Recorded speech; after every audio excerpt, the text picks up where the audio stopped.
Welcome back, everybody. Today's explainer is diving into this absolutely fascinating intersection.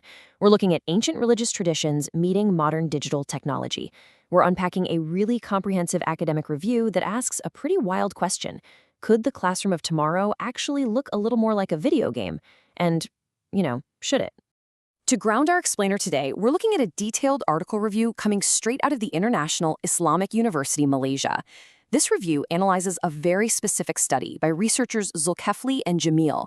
It's called Advancing Islamic Education with Game-Based Learning. So we're going to dig into the promises, the core principles, and honestly, the very real obstacles that these reviewers outlined. Okay, so I want you to really think about this for a second. Can video games teach abstract religious concepts? I mean, traditionally, we kind of just think of screens as giant distractions, right? Pulling kids away from spiritual or academic focus. But what if, just what if, they're actually the key to unlocking a much deeper, far more engaged understanding for today's students? Over the next 6 minutes or so, here is our roadmap. We'll cover the engagement problem, what game-based learning actually is, how it aligns with Islamic principles, the impact on student engagement, real-world implementation challenges, and finally, some critiques and future research.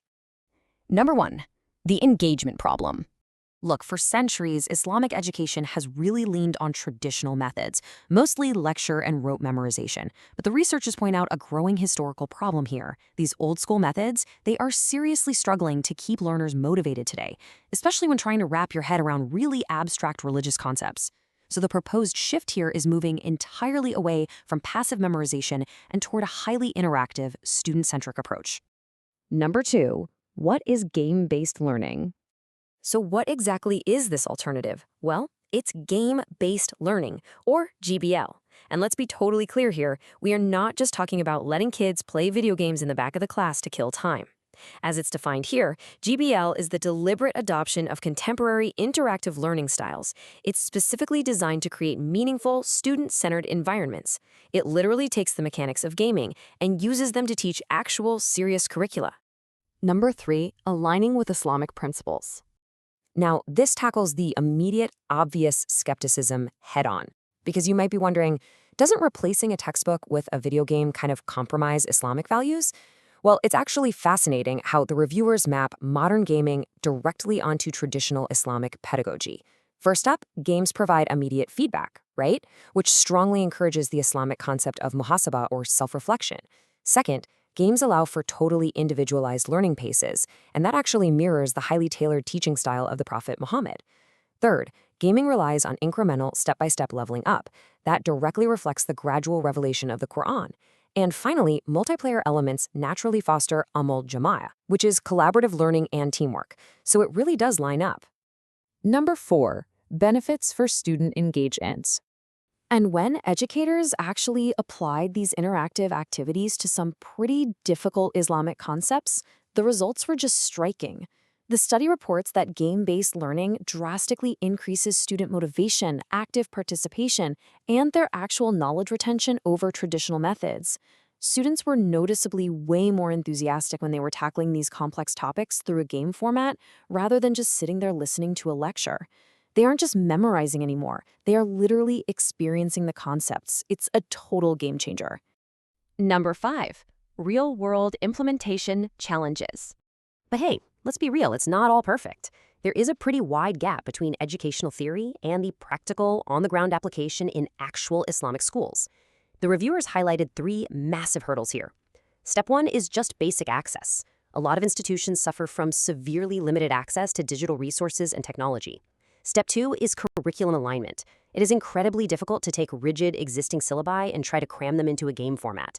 And step 3 is the human element. There is a serious lack of teachers who are actually qualified or trained in digital pedagogy. Number 6, critiques and future research. So we've heard a lot of glowing praise for GBL so far, but we've got to take a step back and ask, is the research we are basing all of this on actually sound? Because the IUM reviewers didn't just summarize this study, they heavily critiqued its methodology.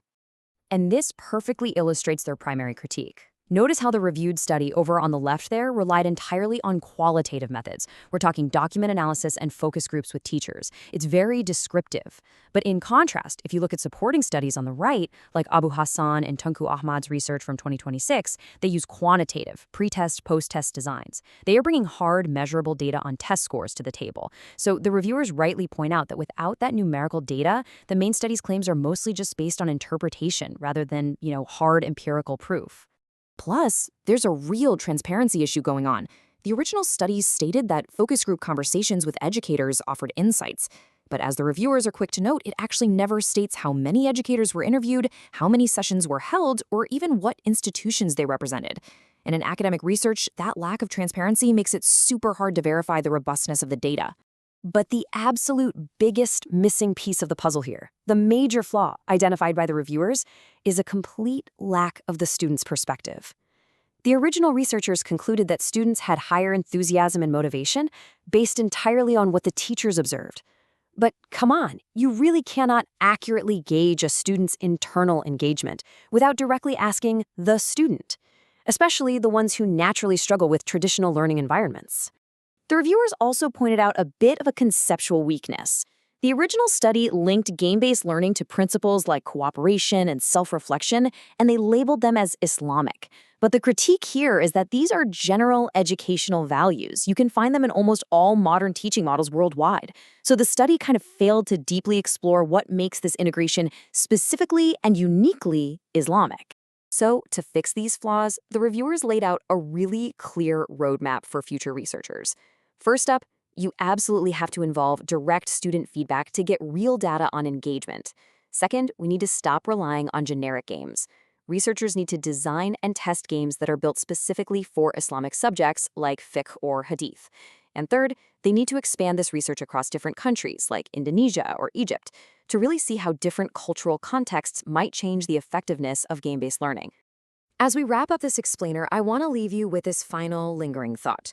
What does the future of religious education actually look like in a digital world? The integration of ancient values and modern gameplay is clearly possible, but as we've just seen, it's going to require rigorous research, highly specific design, and above all, a genuine willingness to listen directly to the students themselves. Thanks so much for learning with me today, and keep questioning how we learn.